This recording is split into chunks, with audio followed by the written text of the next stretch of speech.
नीक का मतलब क्या होता है कि जहाँ पर कंपटीशन नहीं है, कंपटीशन नहीं है तो उस कंपटीशन के एब्सेंस में कोई ऑर्गेनिज्म कैसे बिहेव करता है, दैट इज कॉल्ड फंडामेंटल नीक। और रियलाइज नीक का मतलब क्या होता है कि भाई अब रियलिटी में सिचुएशन है, क्योंकि ऐसी यूनिवर्स में कोई भी जगह नहीं है जहाँ पर कंपटीशन नहीं है, अगर वहाँ पर लिविंग ऑर्गेनिज्म हो तो। ओके, सो कंपटीशन हर जगह पर है, तो यहाँ पर फंडामेंटल नीक is just a theoretical concept, in a reality it does not exist. But अगर हम लोग बात करें रियलाइज नीक, that is exist in a reality, जो सच में एग्जिस्ट करता है, दैट इज कॉल्ड रियलाइज नीक। ओके, तो यहाँ पर रियलाइज नीक का यस और अब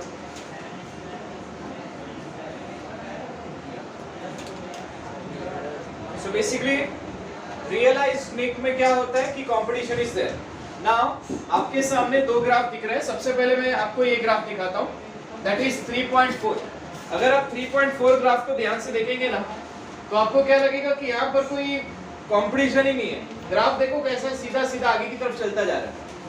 रियलिटी में ये पॉसिबल नहीं हो सकता। ये ग्राफ आपको क्या रिप्रेजेंट कर रहा है, किसी की भी ग्राफ को देखना है तो उससे पहले उसका एक्स एक्सिस और वाई एक्सिस देखो। यहाँ पर एक्स एक्सिस में बोल रहा है टाइम, वाई एक्सिस में बोल रहा है पॉपुलेशन साइज।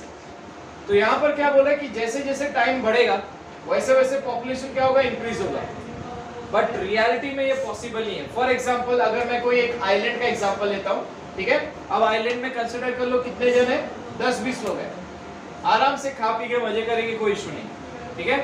मान लो कि 50 भी हो जाए फिर भी चलो खाएंगे पिएंगे, कोई इशू नहीं। बट अगर कंसीडर कर लो उस आइलैंड की कैपेसिटी थी कितने जन को संभालने की, 200 जन को। अब उस आइलैंड में होगी कितने जन, 220 लोग।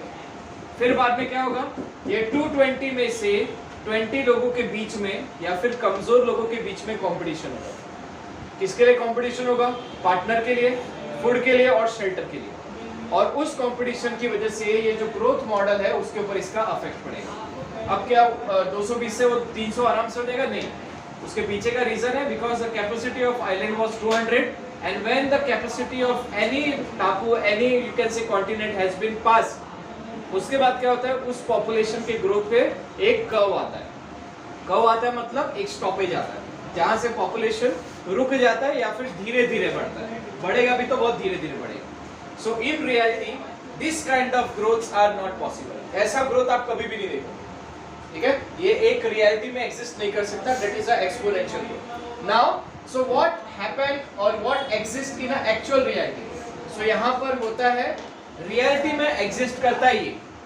इंडिया की पॉपुलेशन की बात कर ले तो इंडिया का population when we are at the you can say time of freedom around 37 crore, ज्यादा नहीं थे 37 करोड़ से, ओके। फिर बाद में 37 करोड़ से 50 करोड़ होने में लग गए 12-15 साल, ओके। और जैसे ही 12-15 साल हो गए सो इंडिया के लोगों को लग गया नाउ दे हैव एवरीथिंग, मेरे पास खेत है 10 बीघा 12 बीघा खेत है, इतने एकड़ में खेत है, एवरीथिंग आई हैव। उसके बाद क्या हो गया, जब सारी चीजें आसानी से मिलने लगी तो सडन एक क्या हो गया, स्लोप इंक्रीज हो गया। यहाँ पर क्या हो गया, सडनली जो है ना एक हाइक देखने को मिला। देखो y एक्सिस पे कुछ बढ़ नहीं रहा है, y एक्सिस पे सॉरी x एक्सिस पे इतना ही है, बट y एक्सिस ही बढ़ता जा रहा है। That is called sudden enhancement in the population growth. But अब हम बात करते हैं 2020 के बाद से। 2020 में क्या हो गया, रिसोर्सेज को लेके क्या हो गया, मारामारी हो गई।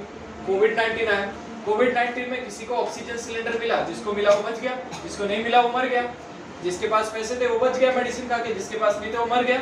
वहां से जो ये ग्राफ है क्या हो गया, एक स्टेबल हो गया। अब ऐसा बोला जा रहा है कि आफ्टर कोविड-19 the fertility rate of Indian has been decreases.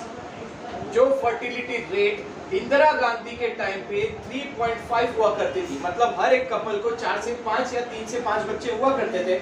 आज वही कपल को या तो एक, मैक्स टू मैक्स 2, उससे ज्यादा 2 से बच्चे और अब किसी के नहीं होते। तो उसके पीछे का रीजन ये है, उसके पीछे का रीजन है कंपटीशन, रिसोर्सेस। कोई भी कपल, कोई भी पेरेंट्स 3 से 4 बच्चे अफोर्ड नहीं कर सकते क्योंकि उनको बेस्ट एजुकेशन देना है, लो क्वालिटी का एजुकेशन प्रोवाइड नहीं कर सकते। तो यहाँ पर क्या होता है, यहाँ पर जाके फिर जो है ना पॉपुलेशन को सोचना पड़ता है अपना ग्राफ बढ़ाने के लिए, ठीक है। सो यहाँ से वो पॉपुलेशन क्या हो जाता है, स्टेशनरी हो जाता है। लेकिन अब भी इंडिया का पॉपुलेशन बढ़ रहा है। अभी रिसेंट सर्वे में आया तमिलनाडु एंड आंध्र प्रदेश, इनका पॉपुलेशन बहुत गंदी तरीके से डिक्रीज हो रहा है, ठीक है, इनका जो ग्रोथ रेट है वो कम हो गया है, but still UP and Bihar जो है वहां का पॉपुलेशन अभी भी वैसा का वैसा ही है, because of the illiteracy, education थोड़ा कम है, because of that what happened, आज भी वो लोग को 3 से 4 बच्चे हो रहे हैं, फैमिली प्लानिंग नाम की उनके पास कोई चीज नहीं है, तो ये बहुत घर में ऐसा देखने को मिल रहा है, बट फिर भी यहाँ पर Andhra, certain part of India are now stable with respect to population. जो इंडिया के बहुत सारे जो स्टेट हैं वहां पर जो पॉपुलेशन की ग्रोथ है कोविड-19 के बाद स्टेशनरी हो गई है। Now what do you mean bye stationary phase? ये एक ऐसा फेज होता है जहां पर ना पॉपुलेशन बढ़ता है ना ही घटता है, वैसा का वैसा स्टेबल बना रहता है। समझ में आया? So this kind of graph exist in a reality, ऐसा ग्राफ रियलिटी में एग्जिस्ट करता है जिसमें स्टार्टिंग में जब रिसोर्सेस मिलते हैं तो पॉपुलेशन फटाक से बढ़ता है, लेकिन जैसे रिसोर्स की कमी हुई वैसे पॉपुलेशन स्टेबल हो गई। Got it everyone? So this is called it as a logistic growth curve population. Okay? Now इसको हम लोग सिग्मॉइड कर्व भी बोलते हैं, which is mentioned in your textbook, आप रीड करके समझ सकते हो। अब आता है हमारा नेक्स्ट टॉपिक, थोड़ा सा मुझे लगता है कि सारे टेक्स्ट बुक में सबसे इंटरेस्टिंग टॉपिक यही है, that is called population interaction. Okay? Now what do you mean by population interaction? यहाँ पर दो पॉपुलेशन के बीच में क्या होगा? इंटरेक्शन होगा। इंटरेक्शन का मतलब रिलेशनशिप बिल्डअप होगा, जैसे कि what is a relationship between the mosquito and human? Mosquito is a parasite, human is a host. What is the relationship between deer and lion? Lion शिकारी है और deer क्या हो गया? शिकार हो गया। That is called relations. Okay? So ये जो है आज हम लोग पढ़ने वाले हैं पॉपुलेशन इंटरेक्शन में।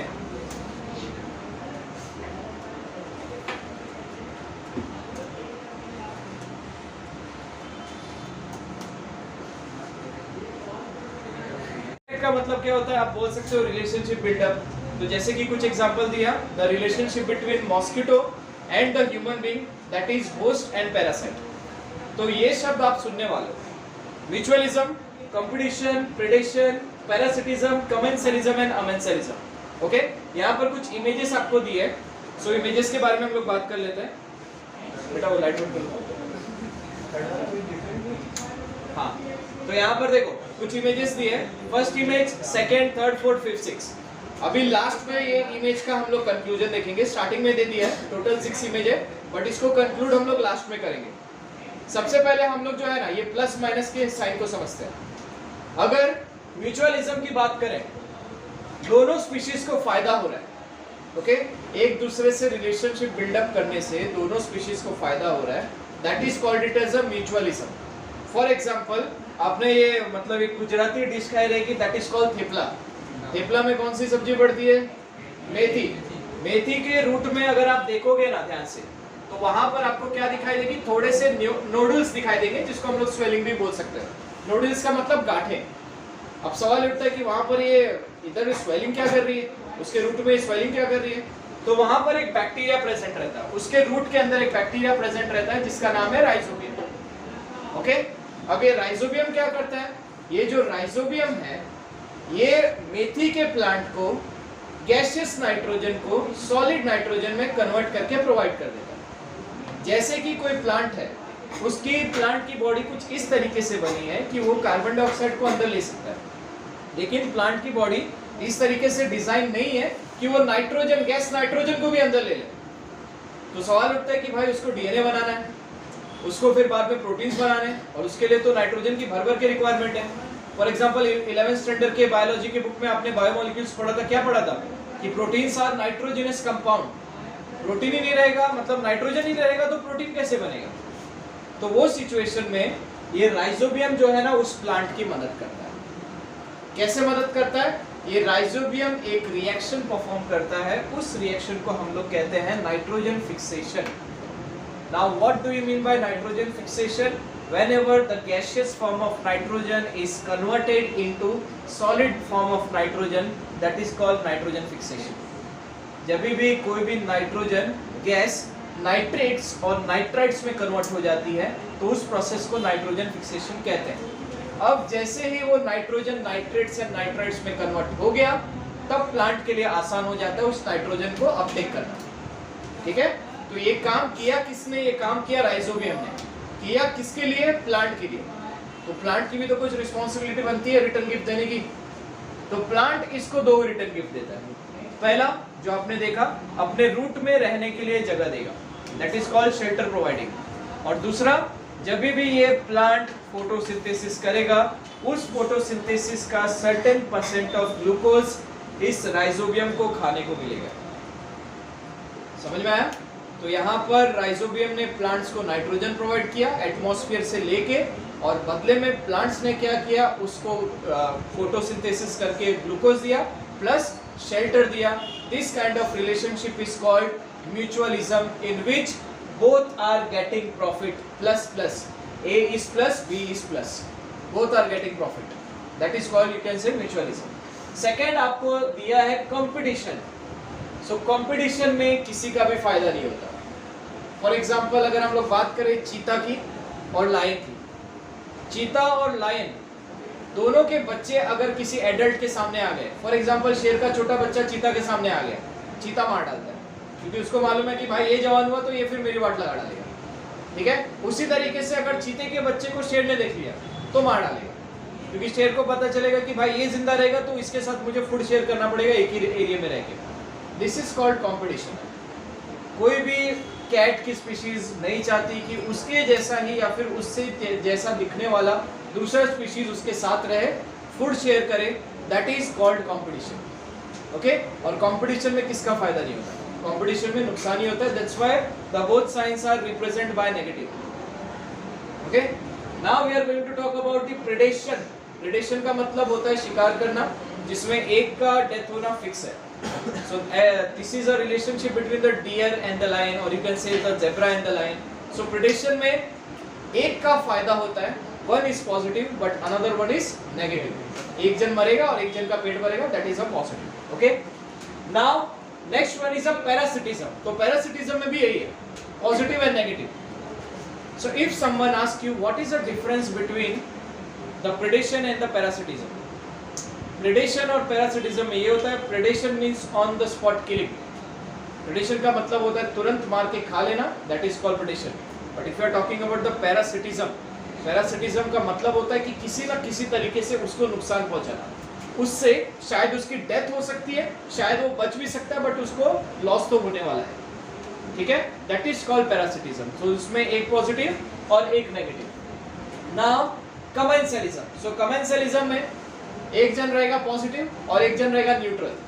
मतलब एक जन को फायदा होने वाला है बट दूसरे जन को न्यूट्रल होने वाला है। फॉर एग्जांपल आपके एक क्लास के कोई एग्जांपल ले लो, अपने सराउंडिंग में आपको मिलेगा एक ब्राइट बच्चा है, एकदम स्मार्ट बच्चा है, और एक एकदम सा आप बोल सकते हो कि थोड़ा सा वीक बच्चा है। ब्राइट बच्चे को उस वीक बच्चे से कुछ नहीं मिलने वाला। ठीक है, उसको मालूम है कि ब्राइट आदमी को कि भाई ये क्या अपना मदद करेगा, फिर भी ब्राइट जो है ना क्या करता है कि चल तू मेरा नोट्स ले ले, थोड़ा पढ़ ले, तू भी पास हो जाएगा।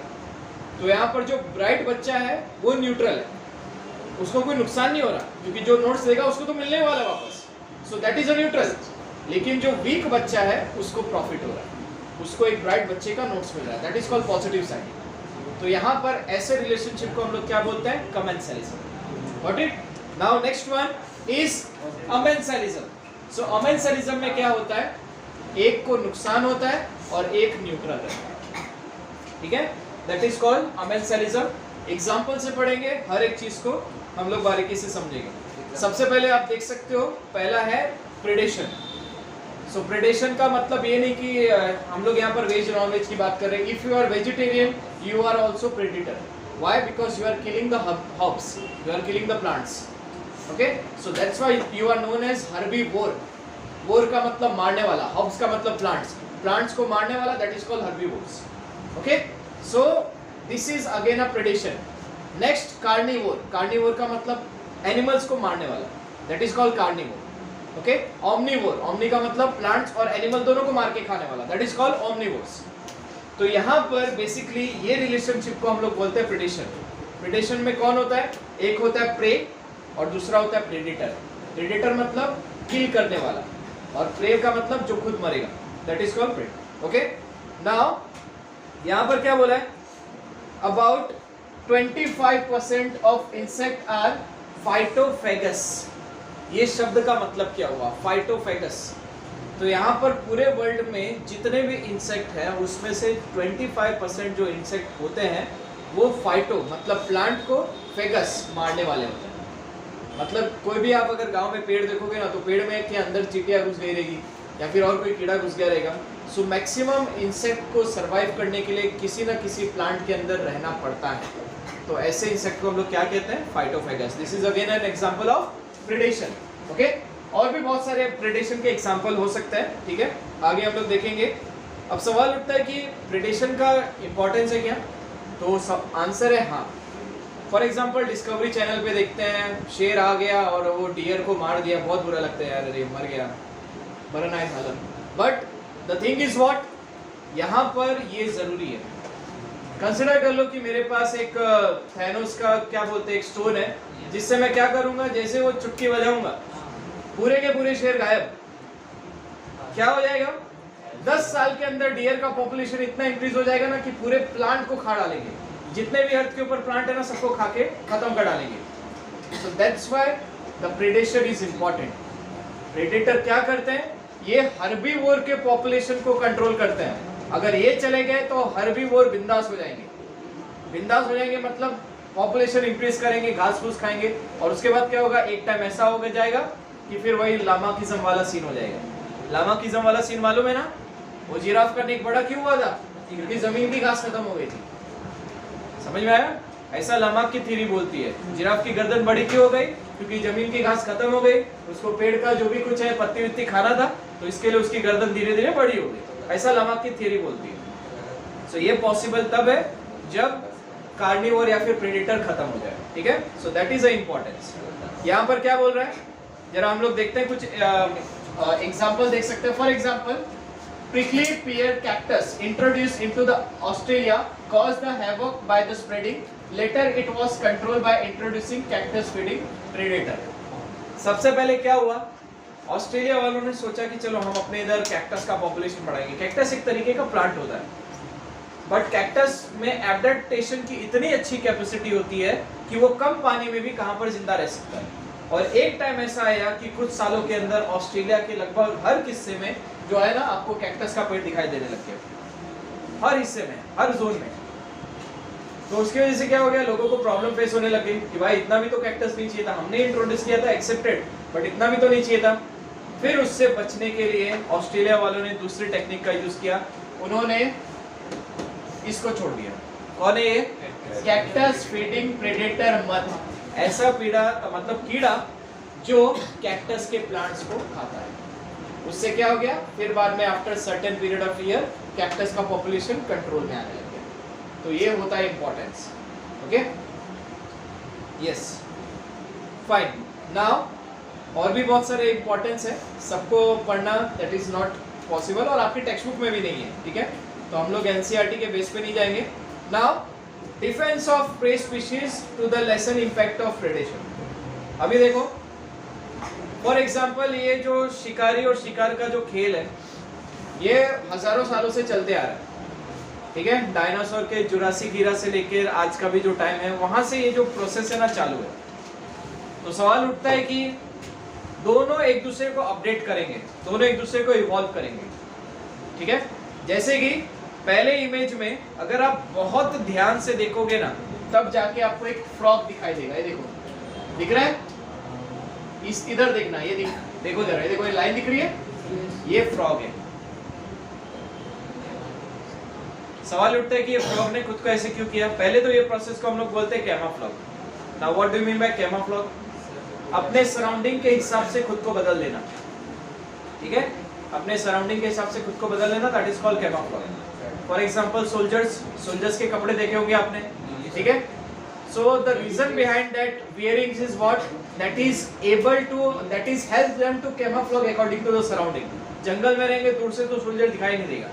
ठीक है, पीके पिक्चर देखी थी ना, तो क्या बोलता था वो, क्या बोलते हैं, येलो कलर का हेलमेट क्यों पहनता है? ताकि भगवान दूर से उसको देख ले। ठीक है, ऐसा पीके बोलता था, बराबर। तो यहाँ पर वो नहीं करना है, यहाँ पर किसी भी शिकार को किसी भी शिकारी की नजर में नहीं आना है। तो क्या करता है, उससे बचने के लिए उसने खुद को इवॉल्व किया। और कैसे इवॉल्व किया? ऐसे इवॉल्व किया। इसको क्या बोलते हैं? कैमोफ्लेज। सवाल उठता है कि इसको मारने वाला कौन है? स्नेक। आउल भी हो सकता है, इसको मार सकते हैं इजीली, बट ये जोन में इसको पकड़ पाना किसी भी एनिमल के लिए मुश्किल हो सकता है। अगर आप बहुत ध्यान से देखोगे तब जाके आपको दिखाई देगा। समझ में आ रहा है? So this is a first defence mechanism which is developed by the, you can से, ब्रेन। ओके, अगर यहाँ पर देखोगे आपको दिखाई देगा कि भाई ये कोई लीफ है, कोई पत्ता है, बट एक्चुअल में ये किसी एक लीफ इंसेक्ट का विंग है। एक्चुअल लीफ जो ये डार्क ग्रीन दिखाई दे रहा है ना, ये है, और ये जो पूरा बॉडी पार्ट दिखाई दे रहा है यहाँ से लेके ये जो पूरा दिख रहा है ना, ये एक इंसेक्ट है जिसको हम लोग लीफ इंसेक्ट के नाम से जानते हैं। इसका जो लीफ है ना, मतलब इसका जो विंग्स है ना, 100% लीफ के जैसा दिखाई देता है। Third one is what? Butterfly.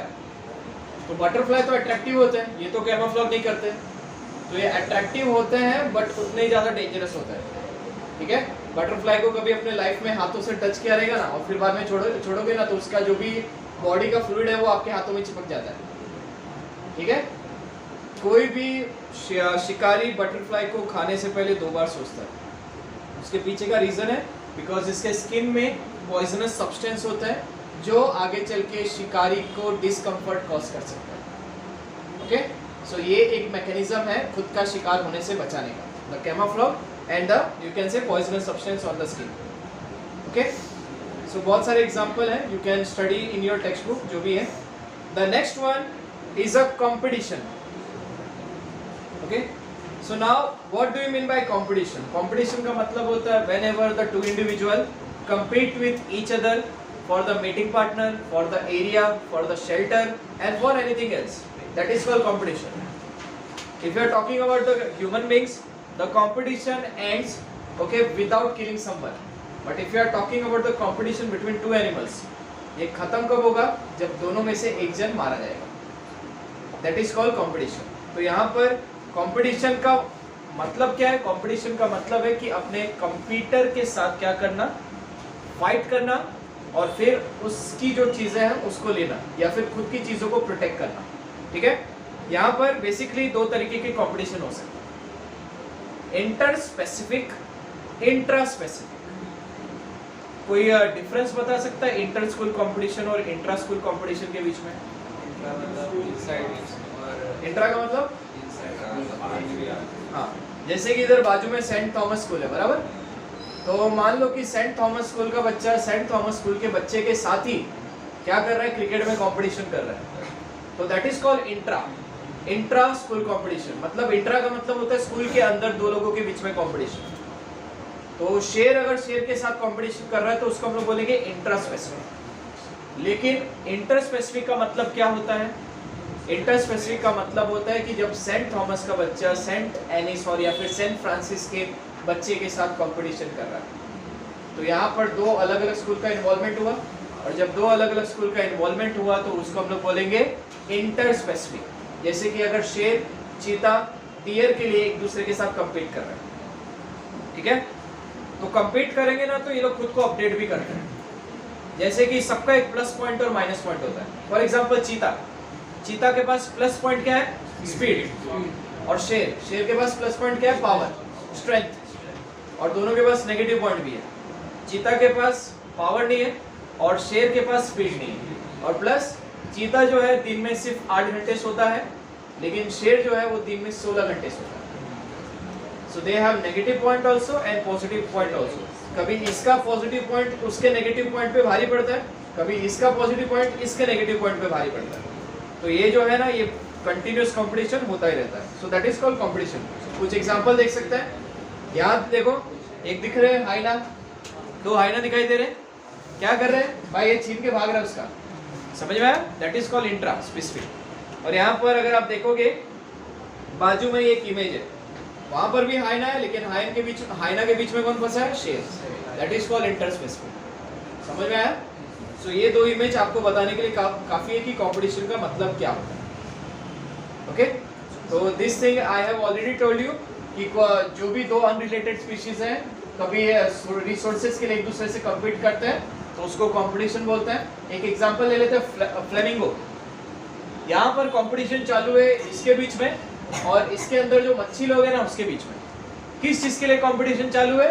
इस चीज के लिए। कहाँ पर लिखा है वो देखो, वो लिखा है जू प्लैंक्टन्स, दिखाई दिया? वो ज़ूप्लैंक्टन्स क्या होता है? ज़ूप्लैंक्टन जो है ना, पानी के अंदर छोटे छोटे इंसेक्ट जैसे स्ट्रक्चर होता है जिसको छोटी छोटी मछलियाँ खा के जिंदा रहती है, तो उनसे उनका लाइफ इजीली चल जाता है। बट ये बाद में आ जाता है, ये कौन है? ये फ्लेमिंगो। फ्लेमिंगो क्या करता है? उसको भी ज़ूप्लैंक्टन्स खाना पसंद है, तो अब फिशेस को क्या करना पड़ेगा? इसके साथ कॉम्पीट करना पड़ेगा। What it everyone? तो ये एक कंपटीशन हो गया। और भी एग्जांपल आप देख सकते हो, ध्यान से देखिए। यहाँ पर उधर लायन दिख रहा है और इधर हाइनास दिख रहा है, एक ही जन को एक साथ मिलके खा रहे हैं, मतलब एक ही स्पीशीज को खा रहे हैं। Again it is a competition. यहाँ पर देख सकते हो zebra, and this is not a deer, chinkara बोलते हैं आई थिंक। तो ये जो है ना, ये लोग के बीच में किसके बीच किस लिए हो रहा है? वाटर के लिए कंपटीशन हो रहा है, ठीक है। तो these are the examples of competition. You can select any random example और जो भी है ना एग्जाम में अपने हिसाब से लिख के आ जाना। अभी सवाल उठता है कि कुछ कंपटीशन के एविडेंस है, तो एविडेंस में एक बेस्ट एग्जांपल है गैलापागोस आइलैंड का। चैप्टर नंबर 5 पढ़ा के हो गया आपको, इवोल्यूशन जो भी टीचर आपको पढ़ाएंगे उसमें ये आइलैंड का नाम आने वाला है। ये आइलैंड ने जो है ना बायोलॉजी में बहुत सारे इंपॉर्टेंट रोल प्ले किए हैं। गैलापागोस आइलैंड, डार्विन फिंचेस आप पढ़ने वाले हो तो आपको पता चलेगा कि ये आइलैंड क्या हुआ करता है। यहाँ पर ये आइलैंड जाना जाता था टॉर्टोइस के लिए। देख सकते हो कितने सारे टॉर्टोइस हैं, मस्त मजे में घूम रहे हैं। लेकिन वो ये जो है ना बहुत पुरानी पिक्चर है। क्यों? बिकॉज यहाँ पर जो जब लोगों ने इसको इंट्रोड्यूस किया, ये जो दिख रहा है कौन है? बोट। इसको इंट्रोड्यूस किया तो उसकी वजह से क्या हो गया? रिसोर्सेज की वजह से इनका पॉपुलेशन क्या हो गया? कम हो गया। पहले से स्लो मोशन है, बकरी का मुंह देखा है, लाइट की स्पीड से चलता है खाना खाने के लिए, तो उसके सामने ये क्या कर पाएगा? इसी की वजह से क्या होगा? कंपटीशन में जब एक वीक पड़ जाता है और दूसरा स्ट्रॉन्ग पड़ जाता है, उसी की वजह से क्या हो गया? यहाँ पर ये एक्सटिंक्ट होने चालू हो गया। Okay, so this is again an example of competition. Okay, बहुत सारे एग्जांपल्स हैं, सब पढ़ाने का जरूरत नहीं है, सिर्फ आपको समझाना पर्पस है। हाँ, ये इसके ऊपर से ना शॉर्ट नोट आते हैं। ये जो है ना बार बार एग्जाम में पूछा जाता है। If this chapter is there in your exam ना, so Gause's competitive exclusion principle, ये तो आपको आने वाला है ही। तो ये एक्सक्लूजन प्रिंसिपल क्या कहता है कि जब दो species, whenever the two closely related species never compete with each other. Normally अभी तक मैं पढ़ा रहा हूँ कि कंपटीशन हो रहा है, कंपटीशन हो रहा है, अभी मैं बोल रहा हूँ कि कंपटीशन नहीं हो रहा है। तो ये क्या बात होगी? यहाँ पर जब स्पीशीज कंपटीशन करते करते एक दूसरे के साथ रहना सीख जाती है, that is called it as a what? Gause's competitive exclusion principle. मतलब कंपटीशन को अब इन्होंने क्या कर दिया? हटा दिया। What this statement is telling you? The two closely related species competing for the same resources cannot coexist indefinitely and competitive inferior will be eliminated eventually। तो यहाँ पर क्या हो रहा है? यहाँ पर जो है ना नॉर्मली एक ये जो है ना एक नॉर्मल कंपटीशन का स्टेटमेंट बोला। क्या बोला है कि जब दो स्पीशीज एक जगह के लिए compete करती है तो एक इंफीरियर का मतलब लो क्वालिटी वाला क्या हो जाता है? एक्सटिंक्ट हो जाता है या फिर मारा जाता है। लेकिन जब सच में रिसोर्सेज की कमी है तब, तो वो सिचुएशन में थर्ड पॉइंट क्या बोल रहा है? द स्पीशीज फेसिंग कंपटीशन में evolve mechanism for the coexistence. तब क्या करती है स्पीशीज जो है एक साथ रहना, कोएक्सिस्टेंस, एक साथ रहना धीरे धीरे सीखती है। जैसे कि आपको एक इमेज दिया है यहाँ पर, ओके? इस इमेज में क्या बोल रहा है? आपको यहाँ पर दो तरीके की बर्ड्स दिखाई देंगी, ठीक है? एक रेड है और एक बोल सकते हो कि येलो है। एक ही ट्रीज पे रह रही है, बट ये लोग क्या करें? एक दूसरे के साथ रहना सीखे। सवाल उठता है कि इन्होंने एक दूसरे के साथ रहना कैसे सीखा? तो यहाँ पर फर्स्ट पॉइंट क्या बोल रहा है?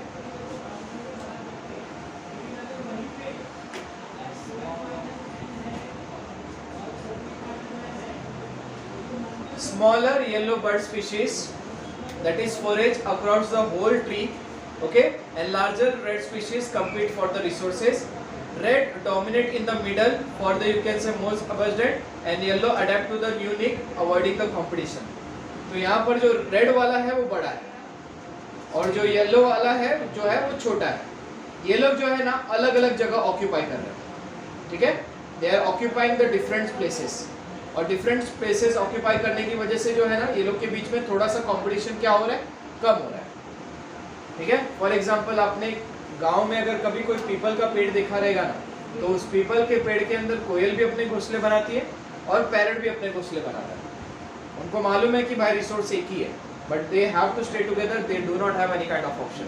सो इट मींस व्हाट, जरूरी नहीं कि कंपटीशन हमेशा हो ही, इसका अलग अल्टरनेटिव भी हो सकता है और उसी को हम लोग क्या बोलते हैं, that is called Gause's competitive exclusion principle. Okay, so उसी का एक एग्जांपल है रिसोर्स पार्टीशनिंग। तो यहाँ पर रिसोर्स पार्टीशनिंग बहुत इंटरेस्टिंग चीज है। यहाँ पर आपको अगर देखोगे ना, पांच अलग अलग तरीके की चिड़िया दिखाई दे रही है। ठीक है, बर्ड्स, चिमनीज। अब सवाल उठता है कि एक पेड़ पे ये 5 अलग अलग तरीके की चिमनी, चलो 2 जन तो रह सकते हैं, एक टॉप फ्लोर पे रह लेगा, एक बॉटम पे रह लेगा, चलो ठीक है, बात खत्म। बट 5 अलग अलग बर्ड्स जो एक ही स्पीशीज से बिलोंग करते हैं, दैट इज एक्सेप्टेड, बट एक साथ कैसे रहना चाहिए? तो यहाँ पर इन्होंने अपने बिहेवियर में चेंजेस लाए। सवाल उठता है कि बिहेवियर में कैसे चेंजेस लाए? बिहेवियर में कुछ इस तरीके से चेंजेस लाए कि एक बर्ड जो है ना, वो सुबह 6 बजे निकलती है, अपना शिकार उकार करेगी, जो भी छोटे मोटे इंसेक्ट है खा पी के अपने घोंसले में आके सो जाएगी। दूसरे इंसेक्ट निकलती है 11 बजे। 11 बजे उसका बेस्ट टाइम है, वो निकलती है 2-3 बजे तक अपना खाना पीना खा के खत्म करके 4 बजे तक चली जाती है सोने। तीसरी निकलती है फिर बाद में 4 बजे, और वो फिर 7-8 बजे तक अपना खाना खा के निपट के फिर चली जाती है सोने। और फिर एक निकलती है नॉकटर्नल, जो रात के टाइम पे क्या करती है, शिकार करती है। तो यहाँ पर ये लोग ने क्या किया है, यहाँ पर इन बर्ड्स ने अपने कॉम्पिटिटर के अराउंड, मतलब अकॉर्डिंग अपने आप को एडजस्ट कर दिया। मतलब मान लो कि सामने वाला स्ट्रांग है, उसके सामने अपनी नहीं चलने वाली है, क्या करो, दूसरा ऑप्शन सिलेक्ट करो। कैसे दूसरा ऑप्शन सिलेक्ट करो? मान लो 11 से 2 बजे के बीच में बाहर घूम रहा है, जाने का नहीं वो टाइम, क्या करने का, दूसरे टाइम पे चले जाने का। That is called it as a resource partitioning. यहाँ पर ये स्टेटमेंट क्या बोल रहा है? It is a division of limited resources by species to avoid the competition. Species क्या कर रही है यहाँ पर? competition avoid कर रही है। कैसे? तो यहाँ पर birds का example दिया है। हर एक bird का feeding time जो है अलग अलग है, खाने का समय जो है अलग अलग है। तो जब हर bird अलग टाइम पे खाने के लिए निकलेगी, एक दूसरे से फेस ही नहीं करेगी। फॉर एग्जाम्पल यहाँ पर कॉमर्स सेक्शन के बच्चे, कभी कभार तुमने देखा रहेगा, हाँ भाई ये कॉमर्स सेक्शन का आदमी, मैं तो वो कौन तुम कौन जानते नहीं, तुम भी यहाँ पर नहीं जानते हो कि भाई 8वीं 9वीं में कौन से बच्चे पढ़ रहे हैं, कंपटीशन है ही नहीं। That is called it as a what, resource partitioning. Okay, तो ये रिसोर्स पार्टीशनिंग, ये क्वेश्चन आपको आ सकता है एग्जाम में, जिसमें ये बताया जा रहा है कि अलग अलग स्पीशीज या सेम स्पीशीज एक जगह पर रहकर एक दूसरे के साथ रहना सीख लेती है, अपने बिहेवियर में चेंजेस लाती है, जिससे कंपटीशन अवॉइड हो सके। What it everyone? Okay fine. हाँ यस, मैकआर्थर, इसने पहली बार ऑब्जर्व किया था ऐसा कुछ, क्योंकि उससे पहले क्या कंसिडर किया जाता था? उससे पहले ये कंसिडर किया जाता था कि भाई कंपटीशन है, दो सामने वाला सेम स्पीशीज का है, अपोजिट स्पीशीज का है, दूसरे स्पीशीज का है, सोचने का नहीं, सीधा मार डालेगा। That was a competition. But first time ये साइंटिस्ट ने, the name is MacArthur, observe that on a single tree 5 different types of closely related species of bird stay together and never interact with each other. एक दूसरे के साथ competition को avoid करके अलग अलग टाइम पे खाना खाने के लिए निकलते हैं, खा के चुपचाप चले जाते हैं। That is called exclusion of the competition. What it everyone, समझ में आया? यस, एक बार आप पढ़ लो, ऐसा ना हो कि मैं बड़बड़ करते जाऊँ और आप लोग सुनते जाओ। ये बेटा लाइट चालू करना। एक कॉन्सेप्ट पढ़ाता हूँ आपको, उसको हम लोग बोलते हैं ब्रॉड पैरासिटिज्म। 3 इडियट पिक्चर देखी है? स्टार्टिंग में वो मालूम है, जब भी बच्चे लोग एडमिशन ले लेते हैं तो वायरस आता है, और वायरस एक अपने साथ वो कोयले का नहीं, क्या कोयल का लेके आता है, और क्या बोलता है वो, उसको पूछता है, मतलब वो जो है ना, वो साइलेंसर को पूछता है कि भाई इसमें किसके अंडे हैं? तो वो बोलता है सर कोयल के, कुकू के अंडे थे। तो फिर बाद में बोलता है वो कि मतलब आप ये क्यों बता रहे हो? तो फिर वो निकालता है उसमें से और एक अंडा निकाल के छोड़ देता है, नीचे फेंक देता है। क्या बोलता है? Competition over, life is a race, नहीं भागोगे कोई दूसरा कुचल के आगे निकल जाएगा। थोड़ा ज्ञानवन देता रहता है। तो इसको हम लोग क्या बोलेंगे, that is called it as a intra specific competition, ठीक है, इंट्रा स्पेसिफिक कंपटीशन। लेकिन यही कहानी नहीं है, एक्चुअल कहानी कुछ और है। वो कहानी क्या है, कोयल का, जिसको हम लोग बोलते हैं that is a brood parasitism in a bird. इसके अकॉर्डिंग कोयल और क्रो, इन दोनों के बीच में क्या हो रहा है, बेसिकली एक तरीके का रिलेशनशिप बिल्डअप हो रहा है। इसको कंपटीशन बोलो, कुछ भी बोलो, आप बोल सकते हो। यहाँ पर कोयल क्या करती है, अपने अंडे देने के बाद उन अंडों को कौवे के घोंसले में जाके रख देती है और कौवे के अंडों को वो कहीं पर फेंक देती है या फिर छुपा देती है, ठीक है। तो यहाँ पर कौवा क्या समझता है, और ये कोयल जानबूझ के नहीं करती है, क्योंकि जो कौवे लोग रहते हैं ना बहुत शाणे रहते हैं। जैसे कोयल अपने के घोंसले में अंडे देखा है, कौवा क्या करेगा, चोंच मार के फोड़ देगा, खत्म कर देगा। सो कोयल को मजबूरन ये काम करना पड़ता है। वो क्या करती है, अंडे दिया, तुरंत हटाओ यहाँ से, नहीं तो कौवा के फोड़ देगा, कुछ भी करके अंडे लो, कौवे के घोंसले में जाके रखो। तो सवाल उठता है कि पागल हो गई क्या कोयल? जवाब है नहीं। अब क्या होगा, जैसे वो कोयल के अंडे उस कौवे के घोंसले में जाते हैं और फिर बाद में उस कौवे के अंडे का क्या करती है, वो बात की बात है। जैसे उसमें से बच्चे बाहर निकलते हैं, तो स्टार्टिंग में तो पंख लेके बाहर नहीं निकलेंगे, फर तो होंगे नहीं उनको, गॉट इट। तो वहां पर वो सिचुएशन में क्रो को क्या लगेगा, yes they are my child, मेरे बच्चे हैं, मेरी संतान है, और ले बहुत खिलाएगा पिलाएगा बड़ा करेगा। और जैसे धीरे धीरे फर आने चालू होंगे, थोड़ा डाउट में रहेगा, ये भाई ये तो मेरा मटेरियल नहीं लग रहा, ये तो मेरा माल नहीं है, फिर भी बोलेगा हाँ चल खाते रहे। फिर बाद में जब वो कुक्कू जो है ना, कुक्कू के बच्चे, हाँ है ना, हाँ, तो फिर जब क्या बोलते हैं कि लगेगा कि हाँ चलो भाई मेरा बच्चा नहीं है, फिर भी वो डाउटफुल रहेगा, खिलाते रहेगा। कौवे लोगों को कभी देखा है, देखने का तरीका उन लोगों का देखा है, आंख मुंह टेढ़ी करके देखते हैं, क्योंकि उनकी आई साइट जो है ना थोड़ी बहुत कमजोर होती है। इसी का फायदा जो है ना वो कुक्कू उठाती है, ठीक है। तो जब तक कोयल के बच्चे एडल्ट नहीं हो जाते ना, कौवा जो है ना उसको अपने बच्चा समझ के पालता है, और जैसे वो बच्चे एडल्ट हो गए, उड़ना सीख गए, गायब।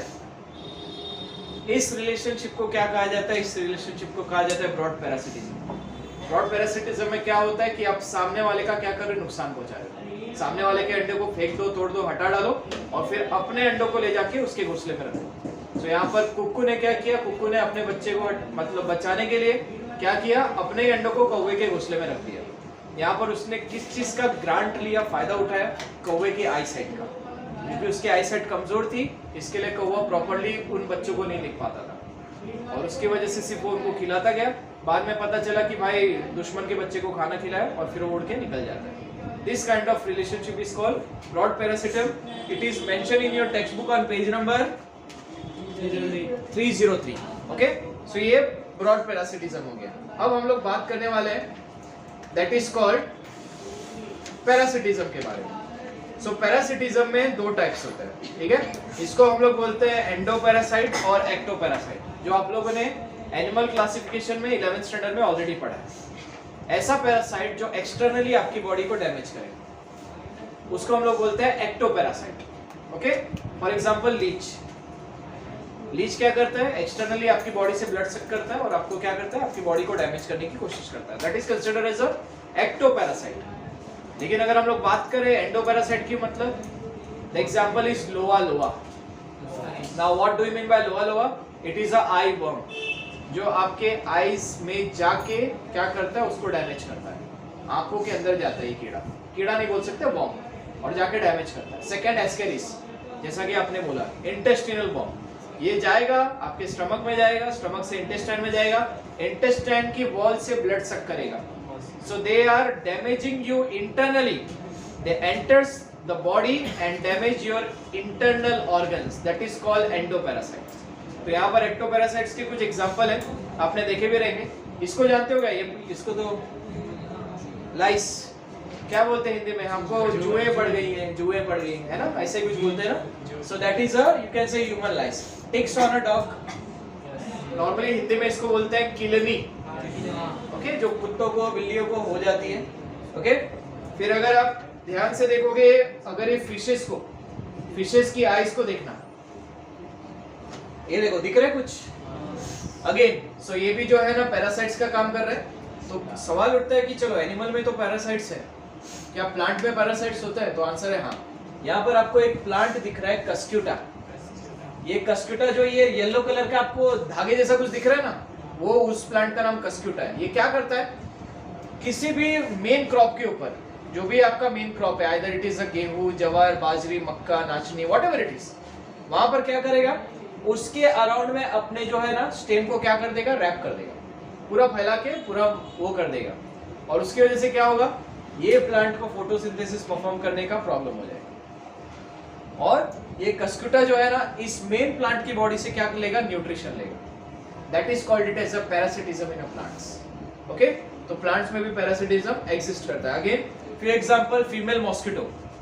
ओके, तो as we know the mosquito bite is not, it does not mean कि both kind of you can say mosquito bite you. For example male female दोनों काटते हैं। मेल का मतलब ही नहीं, मेल कभी ब्लड सक करते ही नहीं। ओके, फीमेल ब्लड सक करती है, मैं मॉस्किटो की बात कर रहा हूँ। तो यहाँ पर क्या है, यहाँ पर जो है फीमेल मॉस्किटो ब्लड क्यों सक करेगी, क्योंकि उसको अपने एग्स को क्या करना पड़ेगा, न्यूट्रिशन प्रोवाइड करना पड़ेगा, उनको पर्टिकुलर टेम्परेचर प्रोवाइड करना पड़ेगा, एग्स को ले करना पड़ेगा, मतलब उनको एक पर्टिकुलर टेम्परेचर जोन में रखना पड़ेगा। इसके लिए क्या करेंगे, इसके लिए लोग जो है ना फीमेल मॉस्किटो क्या करते हैं, किसी भी होस्ट के बॉडी से ब्लड सक करते हैं। This is again an example of parasitism. Internally नहीं, they are externally taking blood from your body. Mosquito क्या कभी इंटेस्टाइन में जाता है? नहीं। सो जो बोलो, हाँ, malaria is a parasite. That parasite is a, you can से, causes internal damage. That is an example of, you can say, endoparacyte. Okay, अगर मैं मलेरिया पैरासाइट की बात कर रहा हूँ, सो that is correct, that is a endoparasite. But अगर मैं सिर्फ मॉस्किटो की बात कर रहा हूँ तो that is ectoparasite. Okay, now कुछ एग्जांपल देख लीजिए आपके सामने। राउंड वर्म दिख रहा है, टेप वर्म दिख रहा है, ह्यूमन लीवर फ्लग दिख रहा है। All the example of endoparasites. They enters the body, internally damage your body. That's why they consider as a endoparasite. Now let's talk about the exoparasite. तो ये तो देख ही लिया हम लोग ने, exoparasites तो ऊपर देख ही लिया था। Now the new types of you can say competition, that is called commensalism. Commensalism पढ़ाते वक्त मैंने क्या बोला था, एक जन न्यूट्रल रहेगा। वो मैंने स्मार्ट और वीक बच्चे का एग्जांपल दिया था, मालूम है? तो एक बच्चा क्या है, न्यूट्रल, और दूसरे बच्चे को प्रॉफिट हो रहा है। That is called commensalism. तो commensalism में बेसिकली एक एग्जांपल लेते हैं ऑर्किड्स का और मैंगो का। यहाँ पर ऑर्किड्स, अगर ध्यान से ये डायग्राम को देखोगे तो यहाँ पर सेंटर में मैंगो दिख रहा है। हाँ, कुछ डाउट है क्या? अच्छा, तो यहाँ पर मैंगो ट्रीज दिख रहे हैं और उसके आजू बाजू जो है ना ऑर्किड्स के प्लांट्स दिख रहे हैं। तो यहाँ पर जो ऑर्किड्स का प्लांट है ना, ये क्या कर रहा है, मैंगो के प्लांट्स के सराउंडिंग में रह के उसके मतलब क्या करता है, फोटोसिंथेसिस करता है और उसको एक प्रोटेक्शन मिलता है। मैंगो को इससे कोई लेना देना नहीं है। मैंगो बोलता है चल रहे ले, कोई बात नहीं। एपीफाइट का मतलब क्या होता है मालूम है? एपीफाइट का मतलब होता है जब कोई प्लांट दूसरे प्लांट की बॉडी पे या फिर उसके आसपास रहे, that is called epiphyte. Okay, AP का मतलब ऊपर, फाइट का मतलब प्लांट्स। तो जब भी एक प्लांट दूसरे प्लांट की बॉडी के ऊपर रहता है या फिर उसके आजू बाजू में रहता है, दैट इज कॉल्ड एपीफाइट। यहाँ पर orchid is considered as a epiphyte which is living on the body of mango tree और सराउंडिंग ऑफ मैंगो ट्री। इससे मैंगो को कुछ नुकसान नहीं होगा बट ऑर्किड को फायदा होगा। तो यहाँ पर एक न्यूट्रल है और एक प्रॉफिटेबल है। This kind of relationship is called it as a commensalism. Okay, यहाँ पर देख लो, ये देखो, ये जो दिख रहा है ना, ये कैटल्स दिख रहा है और बाद में आपको ये इग्रेट्स दिखाई दे रहे हैं। सवाल उठता है कि ये इसके साथ रह क्यों रहे? ठीक है, यहाँ पर जो है ना ईगल जो है ना नॉर्मली इनको मार के खा सकता है इजिली। ये लोग क्या करते हैं, ये लोग जो है ना कैटल के आसपास रहते हैं। सो ईगल को जो है ना इनको कैप्चर करने से पहले ना 10 बार सोचना पड़ेगा। थोड़ा सा भी काऊ को लगा कि भाई ये उनको डैमेज कर रहा है तो काऊ तो उसको मार के खत्म कर देगी ईगल को। इसके लिए ईगल जो है ना अवॉइड करते बड़े बड़े एनिमल्स के आजू बाजू घूमने। उसी चीज का फायदा ये लोग इग्रेट लोग उठाते हैं। क्या करते हैं, बड़े बड़े एनिमल्स है ना उनके आजू बाजू घूमते रहते हैं, डिस्टर्ब नहीं करेंगे बट उनके सराउंडिंग में। तो यहाँ पर न्यूट्रल कौन है, ये कैटल्स, और प्रॉफिट किसको हो रहा है, जान किसकी बच रही है, इसकी, इग्रेट्स की। That is again called it as a commensalism. फिर नेक्स्ट एग्जांपल है ये इसका मालूम है एक कार्टून नेटवर्क पे पिक्चर आने का, नीमो, ठीक है। सो ये एक्चुअल में फिश को हम लोग बोलते हैं क्लाउन फिश, क्लाउन फिश बोलते हैं। और इसके बाजू में ये सब जो दिखाई दे रहा है ना, that is called sea anemones. Sea anemones कहाँ पर पड़ा था? That is called cnidaria, phylum cnidaria. Cnidaria कौन थे? जिनके बॉडी के ऊपर टेंटिकल्स होते थे, जहर होते थे। तो ये जो क्लाउन फिश है ना, ये जो है ना नाइट टाइम में जब इसको सोना रहता है या फिर रेस्ट करना रहता है, ये क्या होती है, सी एनिमोन्स के बॉडी के आसपास रहती है, ताकि कोई भी बड़ी फिशेस आए ना तो इसको क्लाउन फिश को मारते टाइम 2 बार सोचे। क्यों?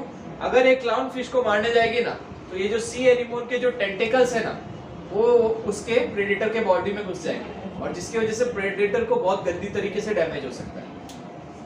क्लाउन फिश के ऊपर इसका कोई इफेक्ट नहीं होता, सी एनिमोन के टेंटिकल्स का, बट जो अदर फिशेस है ना, जो प्रेडेटर फिशेस है ना, उनके बॉडी के ऊपर इसका इफेक्ट होता है। तो यहाँ पर पॉजिटिव कौन है? क्लाउन फिश, उसको प्रॉफिट हो रहा है, और न्यूट्रल कौन है? सी एनिमल्स। समझ में आया? ओके। नाउ बहुत सारे एग्जांपल है, सब एग्जांपल पढ़ने की जरूरत नहीं है। तो म्यूचुअलिज्म मैंने आपको ऑलरेडी बोला था, म्यूचुअलिज्म का एक एग्जांपल दिया था जिसको हम लोग दूसरे शब्दों में सिम्बायोसिस भी बोलते हैं। Now what do you mean bye symbiosis? It is a, you can से, profitable relationship between the two individual. बेटा तेरे को घर पे जाने का था? जा। अच्छा तेरे को जाने का तो पूछ लो सर, ठीक है?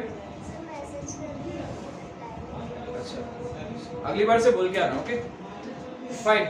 म्यूचुअलिज्म, हाँ बोला, तेरे को जाने का घर पे? हाँ बोल। अडॉप्ट कर लिया है। जैसे कि मालूम है तुम लोग को, मैंने बीटी कॉटन पढ़ाया था, बीटी ब्रिंजल पढ़ाया था। बैसिलस thuringiensis का असर तुम्हारे गट पे नहीं होता है, बट वो इंसेक्ट जो कैटरपिलर खाता है ना उसके गट पे होता है, ठीक है? तो जरूरी नहीं कि जिसके ऊपर मतलब वो टॉक्सिन है तो सबको नुकसान ही करेगा। फाइन। हाँ yes, next concept is lichen. Lichen के बारे में आप लोगों ने 11th स्टैंडर्ड में पढ़ा है। लाइकेन का मतलब होता है the combination of fungus and the algae. जब फंगस और अल्गी एक साथ रहते हैं, एक दूसरे की मदद करते हैं, that relationship it called it as a lichen, that is symbiosis. Okay. तो सवाल उठता है कि फंगस क्या करेगा? फंगस अल्गी को रहने के लिए घर देगा, ठीक है? उसको प्रोटेक्शन देगा, इनडायरेक्टली प्रोटेक्शन देगा अल्गी को। रिटर्न में अल्गी क्या करेगा? फंगस को खाने के लिए खाना देगा। तो यहाँ पर दोनों ने एक दूसरे की म्यूचुअली मदद की, that is called it as a what, you can say symbiosis. अभी मालूम है आजकल मार्केट में बहुत चल रहा है म्यूचुअल फंड, म्यूचुअल फंड। सो हाँ सही है। तो यहाँ पर म्यूचुअल फंड का मतलब क्या होता है? भाई तू मुझे पैसा दे, मैं उसको स्टॉक में इन्वेस्ट करूंगा, तेरे लिए पैसा बनाऊंगा, उसके बदले में मैं तुझसे कुछ चार्ज करूंगा। This is called it as a mutual fund. For example, आपको अभी स्टॉक में पैसे डालने का नॉलेज नहीं है, बहुत सारे स्टॉक्स हैं, टाटा पावर है, टाटा मोटर्स है, अडानी विल्मार है, ठीक है, वरुण बेवरेजेस है, बहुत सारे स्टॉक्स है। आप आगे इन्वेस्ट करना बहुत अच्छी चीज है, but the thing is what, अभी आपको नॉलेज नहीं है, आप नए नए मार्केट में उतरे हो, ठीक है? यहाँ पर क्या करोगे? आप एक एजेंट को पकड़ोगे, एजेंट को पकड़ोगे, भाई मुझे पैसे बनाने हैं, तू मेरी मदद कर। तो क्या करेगा? बोलेगा कि तू मुझे इतना पैसा दे, मैं 1 साल के बाद तुझे इतना रिटर्न दूंगा। नॉर्मली बैंक में जाओगे तो 1 साल का ज्यादा से ज्यादा कितना मिलेगा? 8% का रिटर्न, उससे ज्यादा तो और कोई बैंक देता नहीं है।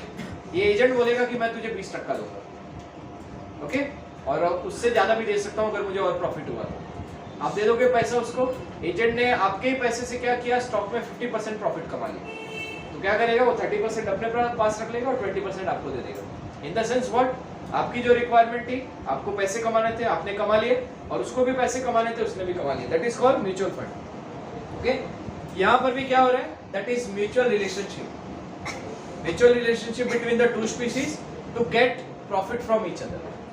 समझ में आया? Okay fine. माइकोराइजिया, ये mycorrhizae another example, it is there, okay. So mycorrhizae क्या करता है? ये माइकोराइजिया जो है ना, पहला पेनिसिलिन बनाया था अलेक्जेंडर फ्लेमिंग ने। पेनिसिलिन का काम क्या था? बैक्टीरिया से बचाने का काम। तो माइकोराइजिया क्या करता है? ये प्लांट्स के रूट में रहता है, प्लांट ने इसको रहने के लिए घर दिया, उसके बदले में ये फंगस माइकोराइजिया उस प्लांट के लिए क्या करेगा? उसको जो है ना सॉइल में जो हार्मफुल पैथोजेंस है ना उससे बचाएगा, और उसको जो है ना अच्छे मिनरल्स को एब्सॉर्ब करने में मदद कराएगा, ओके, फास्फोरस हो गया, नाइट्रोजन हो गया, इनके एब्जॉर्प्शन में मदद कराएगा. So again it is considered as a mutual relationship in which one is protecting or one is giving shelter to another one and another one is giving food and you can say antibiotic protection to the first one. That is called it as a what? Mutual relationship called mutualism. Okay? यहाँ पर आप देख सकते हो बहुत सारे examples हैं, तो आपके टेक्स्ट बुक में 2-3 एग्जांपल ही दिए हैं, तो उतने ही अकॉर्डिंगली पढ़ लेना. यस, एक और एक एग्जांपल देख लो, orchids and bee. Orchids and bee के बीच में क्या रिलेशनशिप है? ये बेसिकली बीज को क्या करता है? फ्लावर जूसेस देता है, इससे बीज का फायदा हो गया. और ऑर्किड का क्या फायदा होता है? पॉलिनेशन करवाता है. ऑर्निथोफिली पढ़ा है कहीं पर? What is ornithophily? एनीवन? क्या होता है ornithophily? Pollination through insect. Okay, bird के थ्रू पॉलिनेशन होता है, बैट के थ्रू पॉलिनेशन होता है. ठीक है, तो यहाँ पर बीज ने प्लांट के लिए क्या किया? भाई मैं तेरा पॉलिनेशन करवा के दे रहा हूँ, और उसके बदले में बीज को क्या मिला? जो भी है फ्लावर जूसेस मिला हनी बनाने के लिए. ठीक है, again mutual relationship. Got it everyone? तो ऐसे रिलेशनशिप एग्जिस्ट करते हैं. यस, ऑन कर दो बेटा उसको. एक बार रिवाइज कर लो, 2-3 ऐसे क्वेश्चन पूछूंगा.